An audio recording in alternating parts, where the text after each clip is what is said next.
Em nome do Pai, do Filho e do Espírito Santo. Previsão de chuva bem pontual, olha só, 30 milímetros em algumas áreas pouca chuva mesmo. Pode chover forte amanhã, aí sim. Vinde, Espírito Santo, enchei os corações dos vossos fiéis, acendei neles o fogo do vosso amor. Enviai o vosso Espírito, tudo será criado e renovareis a face da terra. Oremos. Ó Deus, que instruísse os corações dos vossos fiéis com a luz do Espírito Santo, fazei que apreciemos retamente todas as coisas, segundo o mesmo Espírito, e gozemos sempre de sua consolação, por Cristo Senhor nosso. Boa tarde a todos e todas, boa tarde aos irmãos e às irmãs, amigos e parentes. Eu vou ler aqui um texto de Mateus, capítulo 10, de 44 a 45. O reino do céu é como um tesouro escondido no campo. Um homem descobre e esconde de novo. Cheio de alegria, vai, vende o que possui e compra este campo. O reino do céu também é como um comerciante que viaja em busca de pérolas de boa qualidade. Quando ele descobre uma, vende tudo o que possui e vende e compra esta pérola.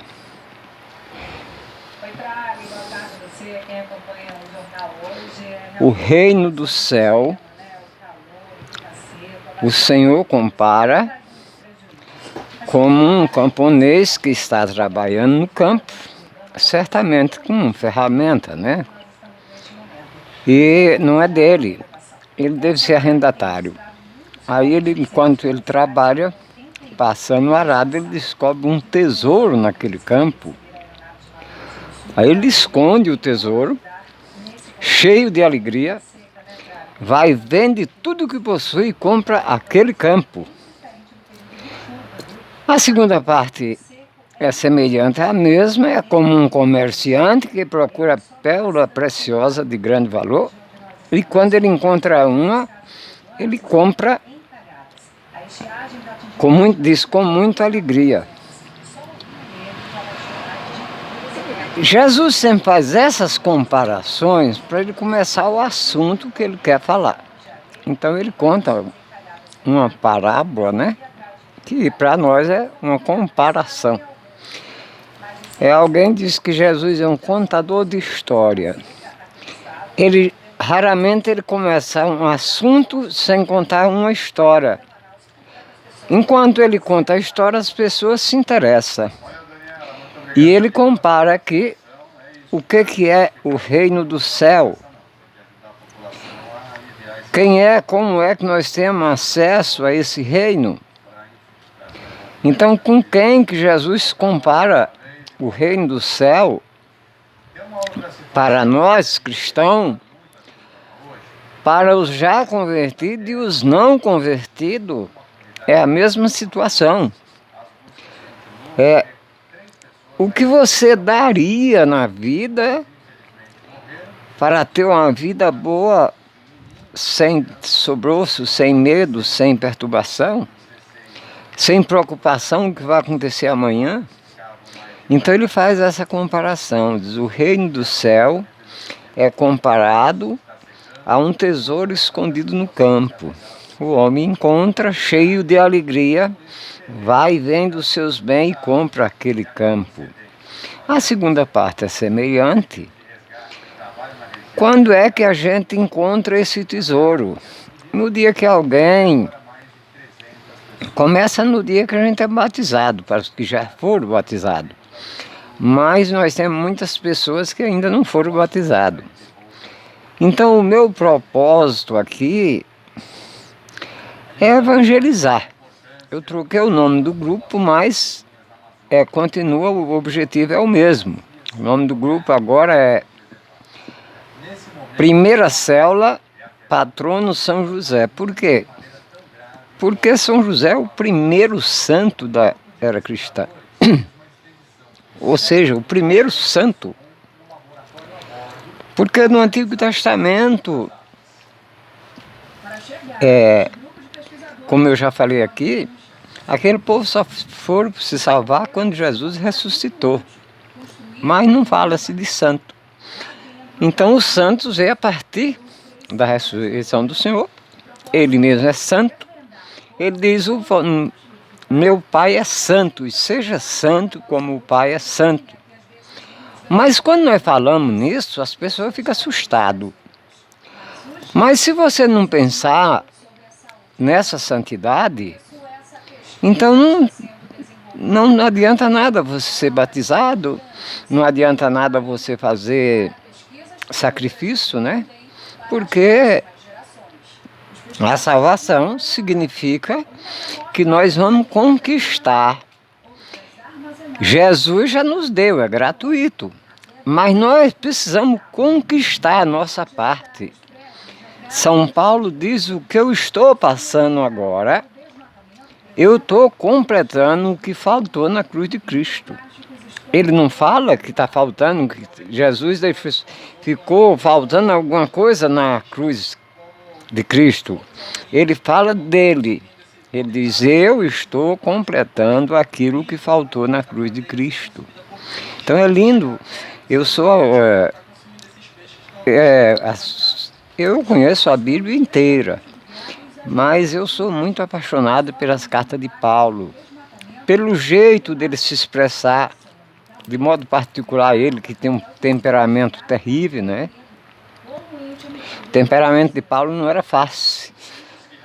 Ele mesmo tinha dificuldade de conviver com ele mesmo, né? Então, meus irmãos e minhas irmãs, o reino do céu é isso, é um tesouro escondido no campo. Quando é que eu consigo achar esse tesouro? Como a gente é batizado criança, eu vim começar a encontrar aos 23 anos. Comecei a amizade com um padre já de idade, nem tinha intimidade com um padre, era casado, mas só no cartório. E esse padre me deu catequese. Eu tinha sido batizado e crismado, porque no Nordeste a gente crismava com 3 anos. Mas não tinha tido catequese. Então ele me deu uma catequese não só para mim, uma pessoa. E esse padre também me introduziu na igreja e ele, já aposentado, foi quem fez a nossa igreja virar paróquia. E eu trabalhei muito junto com ele e ele foi quem me ensinou a dar os primeiros passos. Isso em 75. E o temperamento dele também era brabo, mas era um amor de pessoa e a paciência estava acima do comum. O Espírito Santo parecia fluir dele, mesmo com a... Depois eu tive a oportunidade de conviver com um freio. Também era outra pessoa que parecia que ele era portador do Espírito Santo, parecia que ele carregava Jesus nas mãos. E ele falava uma coisa interessante que aquilo pegou em mim. Ele falava assim, o meu problema sou eu. Porque nós temos um hábito de dizer, olha, se não fosse fulano, eu era outra pessoa, se não fosse Bertano. Não, o nosso problema somos nós. Isso quando se trata da nossa fé. Quando se trata da nossa salvação. Não quer dizer que nós não temos problema com as pessoas sobre de outras naturezas. Mas nesse particular, não. Nesse particular, o meu problema sou eu. Porque depende de mim querer. Jesus bate na porta, eu abri. Muitas das vezes até eu sair, de repente ele bate de novo. Não caminhei daí para cá sempre plenamente, não, me afastei muitas vezes. E hoje eu sinto a necessidade de ajudar outras pessoas, mesmo que seja por videoconferência, porque nós estamos no meio missionário, e missionário na Igreja Católica somente se a Igreja envia. Eu não posso pegar minha Bíblia aqui e sair por aí fazendo visita nas casas sem a igreja enviar. Por quê? Porque o grande missionário é Jesus. A igreja é missionária. Os missionários, o Brasil, ele foi formado tudo por missionário. No século XVI veio de Portugal, os jesuítas para São Paulo e Rio de Janeiro. Então eles vinham como padre, não vinham para Terra Nova como missionários, né? Do Rio Grande do Sul veio dois de Palotino da Itália. Então isso era missionário, atravessar mares para uma Terra Nova para começar. Então a igreja caminha para esse lado. Tem diocese que ele tem, aqui na nossa não, porque ainda é nova, tem missionário no Amazonas, tem missionário na África, e junto com esses missionários ordenados, também vai leigos missionários, junto com eles, não sozinhos, mas vão junto, né? E pra gente, o que é que nós estamos missionários, o que é que eu preciso fazer para ser um missionário? Preciso pregar o Evangelho? Sim, você precisa pregar o Evangelho. Mas pregar o Evangelho é só com palavra? Não. Você começa pregando para você mesmo. Aproveita esse tesouro que Jesus fala aqui, escondido, porque ele está escondido dentro de você. Aí descobre ele, que o padre Reginaldo chama, tem um livro, se vocês encontrar, ou pedir pela internet, é chamado De Poder Oculto, de Reginaldo Manzotti. Mas aquele livro ajuda muito qualquer pessoa. Primeiro que ele é de autoajuda, né? E ele não é só um livro de leitura. Ele convida você a fazer um exercício para descobrir o poder oculto. Quando fala em poder oculto, as pessoas já pensam em ocultismo. Não, não é disso que se trata. É coisa de cristão, católico, né? É o poder oculto que existe dentro da gente. E é esse poder oculto que Jesus quer despertar. De modo particular, os já batizados que andam adormecidos, né? O que é que eu não posso fazer? Como é que eu vou ser um missionário? Ora, se você fala, use as palavras. Se você não fala, visite as pessoas que precisam de sua visita. Se você pode ser missionário só rezando, também é uma forma de ser missionário. Existe uma forma, São Bento, antes de se tornar monge, ele se isolou por muitos anos numa caverna. São Bento, Santo Antônio do Deserto também. Se isolou muito tempo e muitos anos. Só quando foi descoberto São Bento, só quando foi descoberto que ele saiu. E depois acabou sendo um grande monge, né?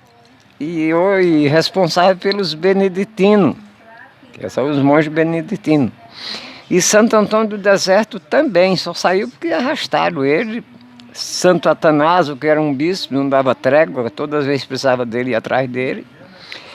E isso é ser missionário. Então você reze. Se você não tem outra coisa para fazer, reza. Só que rezar não é fazer uma oração da manhã e uma oração da noite, é rezar com intensidade. E a oração também não pode ser, quando eu faço oração aqui, eu estou fazendo oração, não é só de boca, de língua, de lábios, não é oração de verdade, que eu estou rezando porque para evangelizar, você precisa evangelizar você primeiro. Você precisa se fortalecer você primeiro. Depois a gente vai. Então rezem.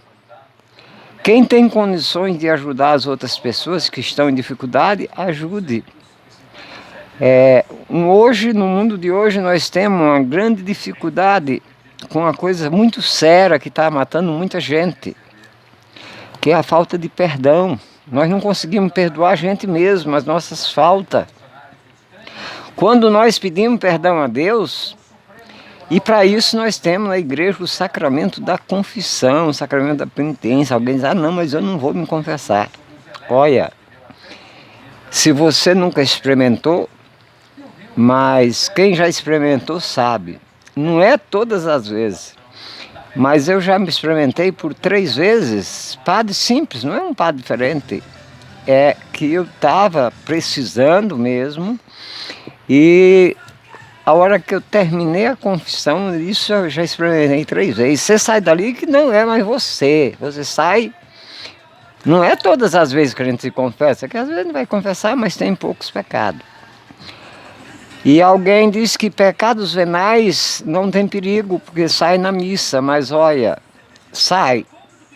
Mas não é bom acumular pecado sobre pecado, está no Eclesiástico. Não acumule, porque é pequeno, que depois a gente teve aula sobre isso, aí você vai amontoando, porque são pecados pequenininho, aí vai amontoando, torna-se um monstro, e depois você não consegue nem se confessar. Por que que as pessoas têm a maior dificuldade de confessar? Medo. Quem é que faz esse medo a gente? É a gente? Não. É, desculpa, o diabo que faz esse medo. Por quê?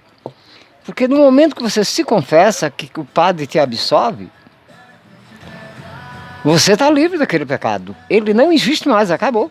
Jesus ficou para ele. Não é o padre. Naquele momento, se você que já se confessou, você pode ver, qualquer confissão, o padre está sempre com a estola roxa. Que você só usa na Páscoa ou no Advento, mas na confissão em qualquer data. É a estola roxa. Então, a mão que ele usa é a mão dele, mas é emprestada para Jesus. Primeiro que ele já recebeu a ordem. E só o bispo só pode fazer isso porque foi um padre.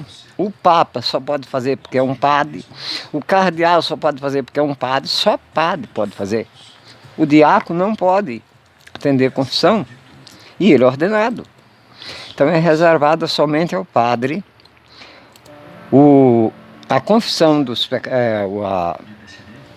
o ato penitencial, que é o sacramento da confissão, unção dos enfermos e celebração da missa, só o padre. Como eu já falei aqui, os outros fazem. O bispo faz porque é bispo, ele faz porque ele é padre. Se ele não fosse padre, então é um padre. Por que que alguém chama o Papa, um chama de Papa, outro chama de Santo Padre, outro sua santidade, mas Santo Padre, né? Por quê? Porque está ocupando o lugar do santo. Ele foi eleito para aquilo. São Pedro foi... Jesus o entregou, constituiu Pedro, a pedra fundamental. Pedro passou para São Lino passou para Anacleto, Anacleto passou para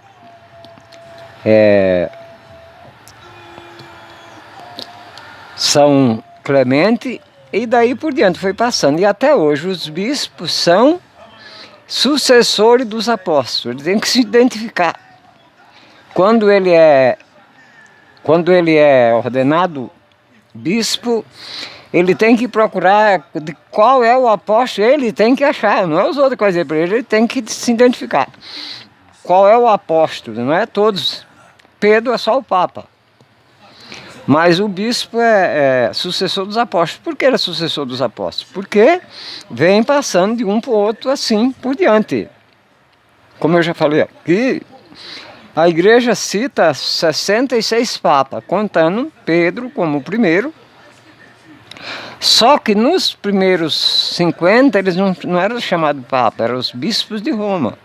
Mas hoje conta com tudo como fosse papa, certo? E a igreja está certinha do que faz e não tem erro. Mas o que importa é que você, se você estiver sentindo mal, se você acha que não consegue, se tem pecado grave, está na Bíblia, São Tiago, no capítulo 5. Ele diz, se você sentir que está com pecado, procure o presbítero da igreja. E esse, com a sua oração, com a ordenação que ele tem, falar a oração, te absolve dos teus pecados. E ele faz uma comparação interessante. Elias era um homem como nós, fala Tiago, não é? Então algum bispo é sucessor de Tiago. Ele diz, Elias era um homem como nós, sujeito ao pecado. Todo ser humano é sujeito ao pecado. Até o Papa pode cometer pecado. Não tem essa história. A igreja é santa e pecadora. Santa e pecadora por quê? Santa porque ela é conduzida pelo Espírito Santo. E pecadora porque ela é feita de gente. Desde o último recém-batizado até o Papa. Somos pecadores. Estamos sujeitos ao pecado. Agora, nem por isso nós temos que conviver com isso. Quanto mais você se desfazer disso mais rápido possível, melhor você vai se sentir. E a minha luta aqui é pedindo para as pessoas se esforçar, porque eu sei o que é que eu já tive e já perdi, a questão de perdoar as outras pessoas. Porque senão, como é que nós rezamos o Pai Nosso? Para nós rezar o Pai Nosso, nós temos que ter certeza que nós perdoamos. Senão eu estou me condenando, né? Pai nosso que está no céu, santificado seja o vosso nome, venha a nós o vosso reino, seja feita a vossa vontade, assim na terra como no céu. O pão nosso de cada dia nos dai hoje, e perdoai as nossas ofensas, assim como nós perdoamos quem nos tem ofendido. Não deixeis cair em tentação, mas livrai-nos do mal. Amém. Meus irmãos e minhas irmãs, eu não falo isso de boca. Eu já perdi uma vez essa graça. Deu trabalho para eu conseguir, perdi. E deu trabalho para eu achar de novo. Não é fácil perdoar. Mas não adianta nada você ficar guardando mágoa e ódio das outras pessoas e a pessoa não está sentindo nada e você está morrendo. Isso corrói a gente por dentro. Não faz mal só para o coração. Ele corrói tudo, gera um monte de doença na gente. Tem muitas pessoas que morrem antes da hora por causa disso. Muitas pessoas infartam por falta de perdão. Não é dele ser perdoado, falta dele perdoar. Tem pessoas que não perdoam a Deus. Tem pessoas que não perdoam a si próprio o pecado que ele cometeu. Então, como é que você pode pedir perdão a Deus? Nós temos que perdoar, se tivermos alguma coisa contra Deus, temos que perdoar. Porque Deus nos perdoa todo dia. É como aquele filho pródigo. O Pai misericordioso, ele perdoa só antes mesmo de você pedir, só quando você pensa, ele já está te perdoando. Quando você se dirige quando você sai de casa para ir na confissão, Jesus já está te absolvendo. Não sei se vai de carro ou a pé, ele já está te absolvendo. Então o padre só vai confirmar aquilo. Por que precisa da confirmação? Porque o padre foi ordenado para aquilo. E não importa o pecado que você contou para ele, ele nem sobre pena de morte ele pode contar, nem que ele deixe de ser padre, ele pode contar os pecados que ele ouviu de alguém. Agora ninguém sabe o que é que faz, né? O que é que fazem com eles, mas não conta. Não conta, nem sobre pena de morte. Então, gente, se esforcem e vocês vão ver como a vida vai ficar bem mais leve. Porque Jesus Cristo é simples e leve. E tudo que Ele quer é que a gente viva leve, sem muito peso. Tem pessoa que tem tanto pecado que ele chega a ser corcundo. O pecado faz isso. Deixa a pessoa deformado. Pessoas bonitas ficam feias por falta de perdão. Pessoas que podiam estar saudáveis ficam doentes por falta de perdão. Então, reze junto comigo. Senhor Jesus Cristo, eu te peço essa grande graça que tantas pessoas precisam, Senhor. Eu peço ao Senhor encarecidamente pela misericórdia divina, pela sua santa chaga, pelo precioso sangue que o Senhor derramou na cruz, ajudar essas pessoas que não conseguem perdoar os irmãos ou até mesmo parentes. E não importa, são todas as pessoas que nos ofendem, para que nós possamos ter saúde. Porque sem saúde nós não temos nem como ter fé, não temos nem como acreditar no Senhor. Ajuda, Jesus, pela tua divina misericórdia, a todas as pessoas que têm dificuldade. Eu te peço, porque eu só sabe que eu não estou brincando, como eu já perdi essa graça, como foi difícil reconquistar de novo. Por isso que encarecidamente eu peço a sua misericórdia por essas pessoas que têm dificuldade de perdoar, que eu sei que tem, porque eu já tive. Eu não conseguia perdoar a minha mãe. Mas, graças a Deus, consegui. E já vi um padre dizer isso, que ele não conseguia, ele não perdoava a mãe dele. Ele diz, eu dei a absolvição dos pecados para minha mãe como uma pessoa qualquer, mas eu mesmo dei a absolvição dos pecados, perdoei lá em nome de Jesus, mas eu não perdoo. Isso a mãe dele já falecida. Você vê a ponto que chega, o pecado chega, um padre falando isso, não é fácil. E Deus já tem esse padre. grande amigo, né? Era de mal com Nossa Senhora, só que nessa época que eu conheci ele, ele ainda não tinha perdoado a mãe dele, mas com Nossa Senhora já tinha feito as pazes. E para que nos ajude a nossa oração, peço à Virgem Santíssima, o coração infinito, cheio de misericórdia, interceda por todos esses seus filhos que não conseguem perdoar os pecados, as ofensas de alguém, interceda junto ao Senhor, junto comigo, por esses irmãos que não conseguem. Ave Maria, cheia de graça, o Senhor é convosco, bendito sois vós entre as mulheres, bendito é o fruto do vosso ventre, Jesus. Santa Maria, Mãe de Deus, rogai por nós, pecadores, agora e na hora de nossa morte. Amém. Eu quero deixar aqui todas as pessoas que assistiram esse vídeo, eu quero deixar a paz do Senhor com vocês. E quando eu digo quero deixar, a paz do Senhor fica com todos que estão me assistindo. Eu estou passando porque eu tenho, ninguém pode passar o que não tem. E quando eu falo aqui, se você não aceitar, ela volta para mim. Então não é uma fachada, nem uma história de que inventando conversa não, que eu não estou doido. Né? A gente não pode inventar mentira pregando o Evangelho. Então, que a paz do Senhor esteja com todas as pessoas que assistiram esse vídeo, que participarem comigo, que a paz do Senhor esteja com todos vocês. Louvado seja nosso Senhor Jesus Cristo, para sempre seja louvado. Todos tenham uma boa tarde, uma ótima noite. E se esforce que Jesus vai te ajudar a perdoar as pessoas que você não consegue perdoar.